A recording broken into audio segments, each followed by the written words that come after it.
You found yourself on another episode of Locked On Bulls. In today's episode, we're going to talk about AK getting an extension for how many years? We don't know. We're going to talk about that, plus give a season grade for Nikola Vucevic and who will win the title first, the Sox or the Bulls. We'll get into all that and more on today's Locked On Bulls. You are Locked On Bulls, your daily podcast on the Chicago Bulls, part of the Locked On Podcast Network, your team every day.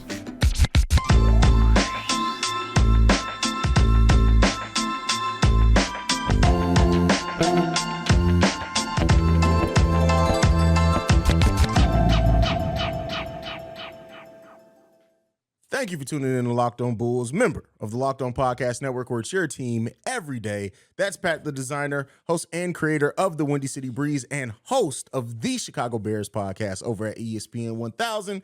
I'm Haize, host and creator of Chicago Bulls and Chicago Bears Central. Pat, we had another extension, man. This one came released to us by Darnell Mayberry at The Athletic. AK apparently signed a contract extension in the last couple of weeks. Now, this is like the 15th secret extension that has happened in the Bulls organization. First, it was Billy Donovan. Then we found out all of his coaching staff and the front office staff got extensions. And now the president of basketball operations also gets his extension. So basically what that means, we got continuity, more continuity. How you feeling, Pat? Here's my issue with it. I'm not upset, right, about any of the extensions. I'm really not. The extensions themselves don't irritate me because, listen, I knew Jerry was going to keep these mugs around. At the end of the day, right, Billy Donovan's not a bad basketball coach. He's not a great basketball coach. He's good enough. The last time we fired a bad basketball coach or a good basketball coach, we then got bad basketball coaches after him. They're not going through that again. I expected that part to come. Okay, now we got AK. GMs have been here for 40 straight years. The same three dudes. I didn't expect him to not be here for a while. Here's my issue with everything. Why are we sneaking to do it? Do you believe in them or not? Do you believe that this is the coaching staff that you want in place? Do you believe that these are your guys of the future or not? Why are we tiptoeing around so that, we don't want the fans to be mad? We mad. We're going to be mad anyway. We're going to be mad regardless. We're fans. We're going to be mad regardless. Here's the thing. I can see why you would want to keep these guys. I get the continuity, whatever, blah, blah, blah. This is the philosophy y'all are going down. But stand on it. Stand on what you believe in. Either you believe in them or you don't. That's a great point. I mean, that's really what it all boils down to when it's said and done. It's like, if you believe in these guys, regardless of the backlash from the fans or not, just stand on it. And like you said, I'm not mad at all at AK getting an extension. It was, to me, I didn't bet on AK being here any less than a decade. Like, if you just look at the history of the Chicago Bulls, like, it's so true. He's gonna be here at least a decade. That's it. That's just here's what it is. Like, and so because of that, it's like, hey, man, in 2033, bro. Like, oh my God. So and to the point, like, here's what I really do feel like. Look, and I really try to look at what AK also did in Denver and compare that to here in Chicago. The biggest issues that I have with AK, really, when I think about it, are probably back to this franchise's reluctance to play the luxury tax. I think if AK would have been allowed to go into the luxury tax last season, he would have gotten the shooting and the bigs that we looked for in the offseason. He's dealing with a completely different beast here. If you look at what he did in Denver, he went out and added talent every year to that team that they needed. And that's what the expectation we have here. But the difference is that he has a different financial limit. And listen, he should have known that when he accepted the job, right? Everybody knew the history of the Chicago Bulls. It is what it is. Now, he did talk in the season in the press conference. He's ready to present maybe the case to go into the luxury tax to ownership. Will they do it or not? I guess we'll see. But the extension itself, I'm not mad at it. It's just like, why don't you? We still don't know how many years Billy Donovan's extension. We still don't know. We're rolling up on a year almost to the date that we found out he got an extension. We don't even know how much longer he's going to be here. And that to me is the main issue, right? Like you're trying to be so secretive. First off, these ain't government secrets. It's an NBA team. They play a children's game. Like, they play the man version of it, but it's a game when you put ball in hoop. Like we're not hiding government secrets here. Like, lives aren't changing in the regular world, if Billy Donovan's here for the next 5 years, we're still going to root for the Chicago Bulls. I think you said it best on Chicago Bulls Central today. Over 5 years that the Bulls were bad, attendance dropped 5%. Now, I will say the last season was the worst. The last season was bad. The last season was bad. Attendance dropped drastically that season. Most of that 5% was in one season, if we're just being real there. So, but yeah.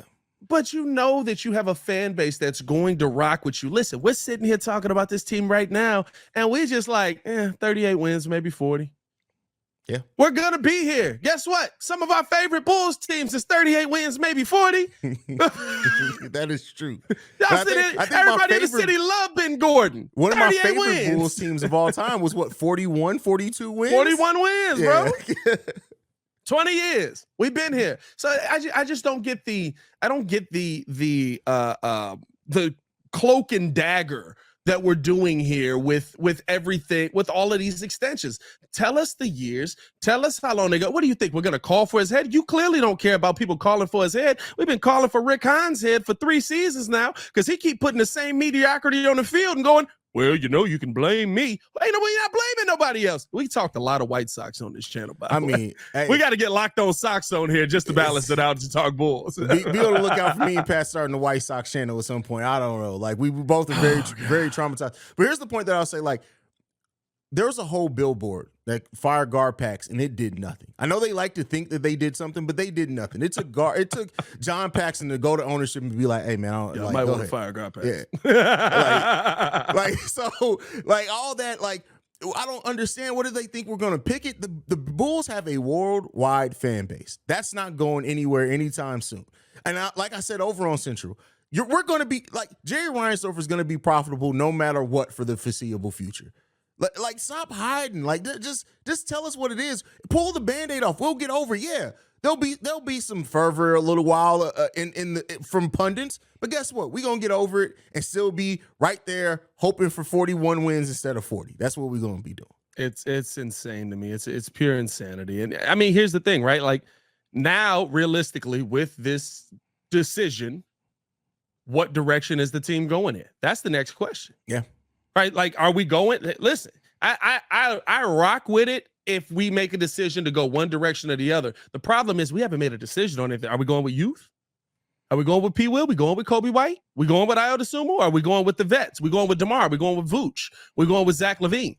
Zach LaVine's still young, but you know what I mean. Yeah, I know what you mean. I mean, who knows, bro? And the thing is, too, is that a decision needs to be made because if you're going to bet on this core, DeMar, Vooch already 30, right? Zach is this was his 28-year-old season. He's about to be 29. Yeah, he's about to be 30. 2 more seasons. He's into his 30s. And now, while that's not old in real life by any stretch of the imagination, once you hit 30 in the NBA, you got at most, and that's if you're a high-level athlete and you age well, probably about 6 or 7 more seasons after that. But that still is not a lot of years, though. I mean, that is a lot of years, but let's be clear here. Do you see Zach LaVine signing another contract here in Chicago if it goes left? I mean, if it goes left, no. But I mean, at this point, you can't go left.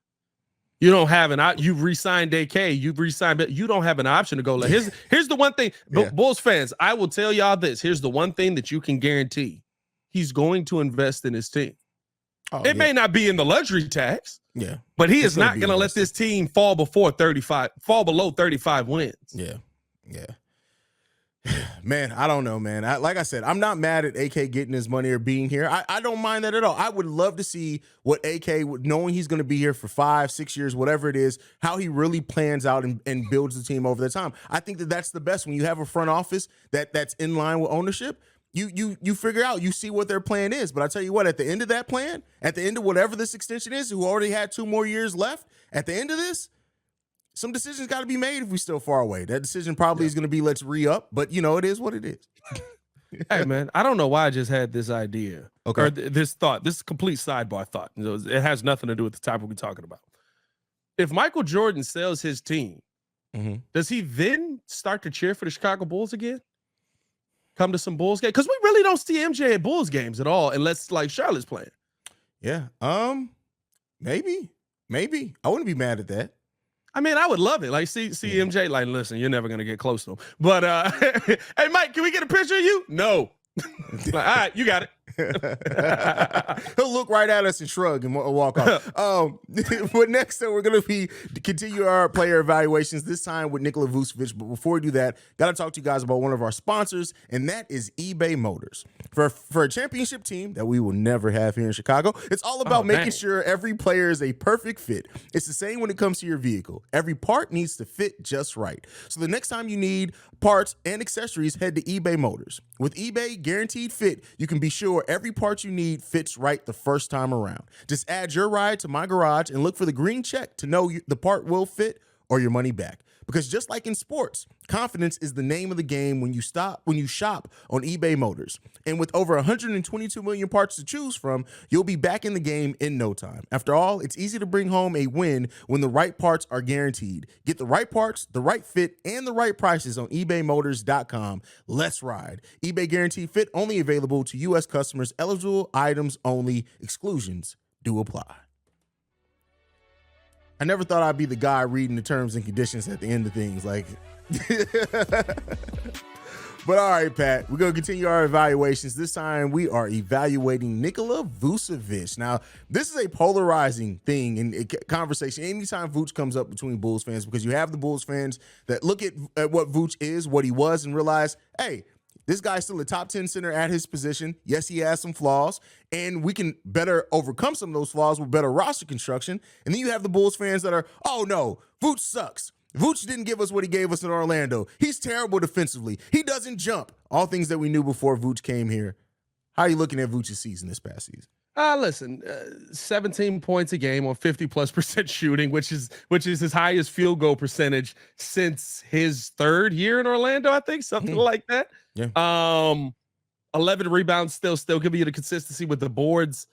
I like Vuce. I think that Vuce does something for the Chicago Bulls. I think that you have to build a team that is conducive to what Vuce does. I think Vuce has been our most solid player. Vuce played 82 games this season. I will say this.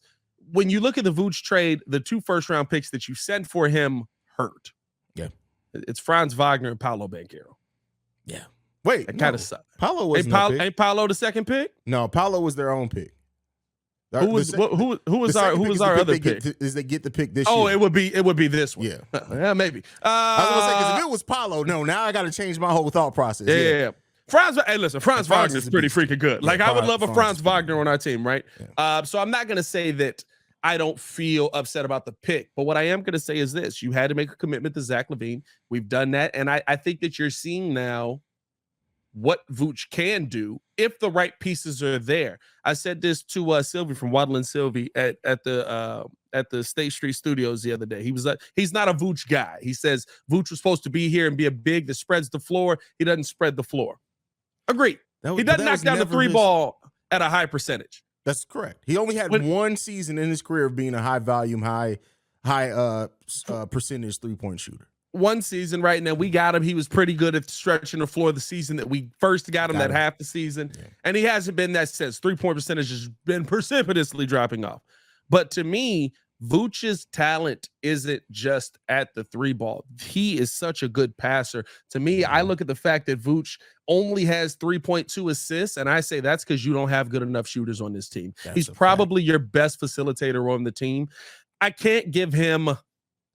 to me, Vuce is probably my only B+, maybe A- guy on the team. Defensively, he is what he is. I knew what he was the entire time. But he's a B+ to me because I see Vuce doing things that other players can't take advantage of on this team. And to me, that is such a big problem. Agreed. I think that we haven't built the right, like, AK looked at the shooting the year we got Vuce in Orlando and how good he was when he first came here. And I think that helped them think that the DeMar DeRozan signing was going to go different than what it was. Yes, DeMar DeRozan operates primarily in the mid-range, but we had a big that's coming off of 40% 3-point shooting. He can stretch that floor. It didn't work out that way. I think had they known that Vuce's 3-point shooting was going to drop off and they built it and constructed this team in a different way, we would be talking about Vuce would be looked at completely differently, because the things he does well, there's only a couple of centers in the NBA as a whole that have the skill set that Vuce has. That's Jokic, and that's Embiid. Am I missing somebody? Sengun. Oh, yes, absolutely Sengun. Can Sengun shoot? Yes, Sengun can shoot. I think he doesn't shoot as much, but he doesn't shoot a ton, but he got a little spark. Oh, Sabonis. If you're labeling Sabonis as center. Sabonis can face up and take you off the drive, though. Yeah, Sabonis a dog. Sabonis got point guard moves sometimes. But sometimes I look at some of the stuff Sabonis does off the dribble, and I'm like, that makes no sense, bro. That's a cheat code. That's a cheat code. Yeah. But yeah. So, I understand what Vooch is, and I think if you put a big next to him that is primarily just shot blocking, rim protection, defense, that it would look completely different. But we don't have that. He's played primarily with 6'4" guards next to him most of the time here in Chicago. So there it goes. Yeah, no, I think, to me, when I look at what Vooch can bring, I also think about the fact that even Vooch asked at the beginning of the season, let me start in the post and I'll work my way out there. Billy Donovan was like, pull that thing. Like you gotta put this guy in a position that he feels comfortable in, and we saw that play out during the season. Vooch goes down in the post, back to the basket, couple of them floaties, bow. I bet. Now I got that mug going. Now let me just walk into this tray ball, pull it over your head, bang. Now we talking about Voochie on the live, and we all living good lives out here. Yeah. You know what I mean? But you're not. You have to put guys in a position for them to be successful. To me, Vooch is a guy that could be a 5+ assist guy in a game. He's a guy that's going to give you 11 rebounds. And if he's giving you 17 points as your third option on the team, I'm good. Again, if you put Vooch as your second option, if you put Vooch as your first option, yeah, you're going to see the guy that was 25 points a game. Yeah. He's not that here. Yeah. I said this a long time ago. Y'all would have hated Chris Bosh. Y'all would have hated Chris Bosh because he wouldn't have been Toronto Chris Bosh here. Yeah, at all. Even though, I tell you what, there were times where I literally daydreamed about that Chris Bosh, Joakim Noah front court that we almost had. Yeah. Man. But yeah, keep it moving. No, yeah. I mean, I just, it is what it is. It is what it is. Woulda, coulda, shoulda, bro. That's literally the life of a Jerry Reinsdorf own team fan. Is that it's woulda, coulda, shoulda all throughout it, bro. Let me do this ad read if I get depressed. Hey, man, we do want to tell you, that's a tough transition right there. We do want to tell you guys that if you are going through some things in your life, sometimes the best thing that you can do is talk about it. That's where BetterHelp comes in. This show is sponsored by BetterHelp. It's so easy to get caught up in what everyone else needs from you and never take a moment to think about what you need from yourself. Tommy Harris had such a good quote yesterday, and we did this on the Chicago Bears podcast. He said, when the person who's pouring the cup needs a pour, who's there to pour it? Woo! Bars out here. Yeah. Bars out here. If you benefited from therapy, you already know what this can do for you. But let me tell you this. Sometimes just speaking your mind, just going into with somebody who is brand new, that isn't a part of your family, that isn't a part of your world and can see it with that outside viewpoint is exactly what you need. And the best part about it is, right, when you're giving BetterHelp a try, you absolutely don't have to stick with the therapist if they don't fit your vibe. That is the entire thing about it. You can find more balance with BetterHelp. And I mean, if you're thinking about giving therapy a try, it's entirely online, designed to be convenient, designed to be flexible, suited for your schedule. Fill out a brief questionnaire to get matched with a licensed therapist. Switch therapists, like I said, anytime for no additional charge. All you got to do is visit BetterHelp.com /LockedOnNBA today to get 10% off your first month. That's BetterHelp, HELP.com /LockedOnNBA. All right.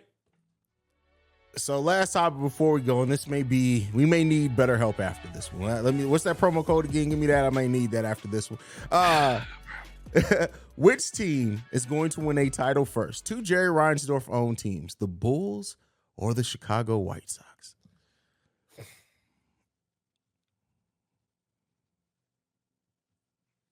I know you're not waiting for me to pick first on this one because I have no idea, bro. I'm gonna be honest with you. I have to go with the Chicago White Sox. I know it sounds crazy, even though 3 in a row. I know it sounds crazy. 3 in a row. Wild, I know it sounds crazy. 3 in a row. I know it sounds crazy right now, right? After a 10-game losing streak, 3 in a row. But I think that the White Sox have players that can compete for an MVP on a team if they can stay healthy. Yeah. To me, Lou Bob is a guy that can stay healthy. If he can stay healthy, he's an MVP and candidate. Motivated. Come on, Lou Bob, bro. Well, I don't know what that was. I don't know if he really pulled his hammy or not. I have no idea. But I think that Eloy Jimenez is a guy that could be a home run leader in Major League Baseball if he can stay healthy. I think that we know what Tim Anderson is. He's a hitch champ. And he's a guy that's going to be able to get on base. So I think that you have more pieces that I feel good about on the White Sox right now. Like realistically, I feel like you got Zach LaVine.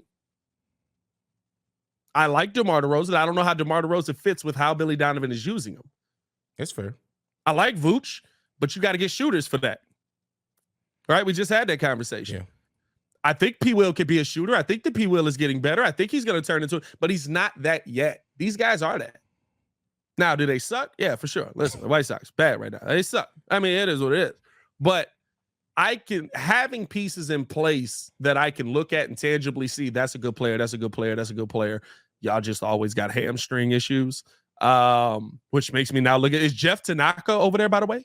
Like, is Jeff Tanaka the new trainer for the White Sox? Is that what's happening? Does he still work for the Fire? Is that whatever? I don't know where he's at, but wherever he's at, somebody's dead. Anyway, but like I don't know, man. Like I can see more ability on the Sox than I can on the Bulls right now. I mean, like I feel like we got a bunch of great role players, but they are in our starting lineup. Yeah, it's. I follow that trend. I also think in baseball is built for a quicker turnaround, because if you have a great free offseason in baseball, it could literally take you to God knows where. So I do think those Sox right now are on that trajectory a little bit more. They're still a little bit ways off, but I tell you what, if Lou Bob can just really just dig in, like you said, can be an MVP candidate, and our leader here is Zach LaVine, who can probably lead the league in scoring at some point, but I don't know if that's enough. And I don't think that we have, like, the White Sox, while they've been disappointing right now, their roster still makes more sense than the Bulls roster does. I don't know. I don't know if I agree with that either. Here's the thing. Hey, listen, we choose it between a rock and a hard place. This is literally a pot and kettle. We're both in a black spot right now. It's Spider-Man me. And Jerry Reinsdorf is just the third Spider-Man. It's just like, you know what I mean? Like, I guess it's here's the thing about the Chicago Bulls to me. The one thing that I will say that is in a positive manner for the Chicago Bulls, I do like that the Bulls, right? Here's what I see in the continuity, which I know everybody in Chicago hates that word now, right? Yeah. Is that's actually a path to succeed. Right? Like whether you get to an NBA Finals, whether you win the championship, right? That's not 100% guaranteed, but adding players to a group that already has a cohesive relationship together is a path to succeed. You can go through every championship ever. LeBron and the Heat won their second year. Cleveland and Kyrie won year 3 of that going back? Year 2 of them going back there? Mm-hmm. Michael Jordan, you're talking about 6-7 years. And then he finally got the team with Scottie and all of that. He became the player he was. And now you're talking about, okay, these guys get together.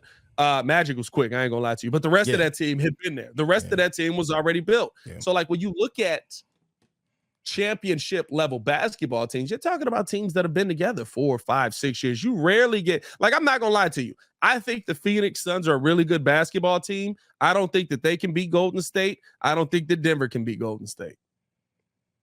Because Golden State's done it already. They've got this core that has been there before. Yeah. Continuity does matter, but you got to add the pieces to make the continuity work. That's absolutely fair. I mean, we'll see, man. Hopefully things change for this franchise overall. I'd be happy if it does. By the way, I just looked it up. Jeff Tanaka, this is actually more concerning than anything else. Jeff Tanaka is currently the Associate Director of Athletic Training Services at Northwestern University. He is teaching people to go out and do what he does. I thought you was going to say he was a coroner or something. I ain't going to lie to you. I was like, we just skipping the middleman. We going straight to death. I felt like that was the job that you was going to give me. I thought that was going to be a lot funnier.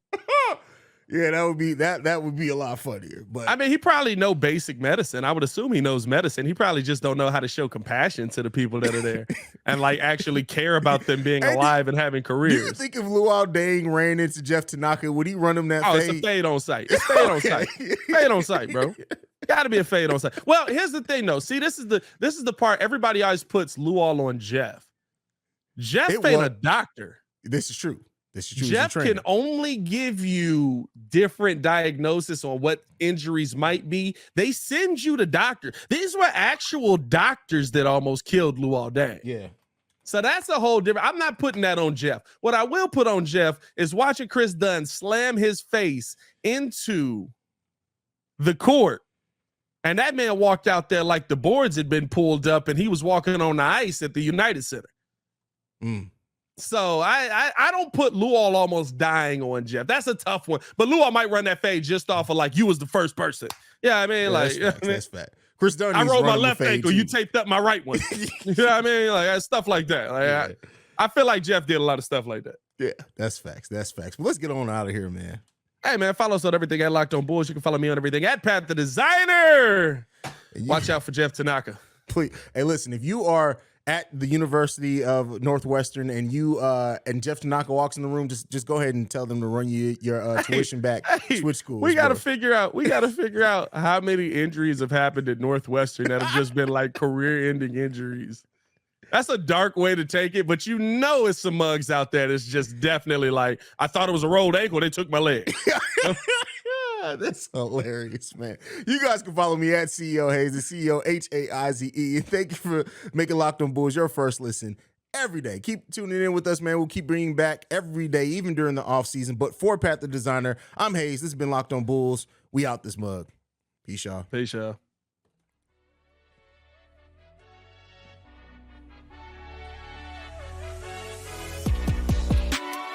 Jeff, what are you doing here?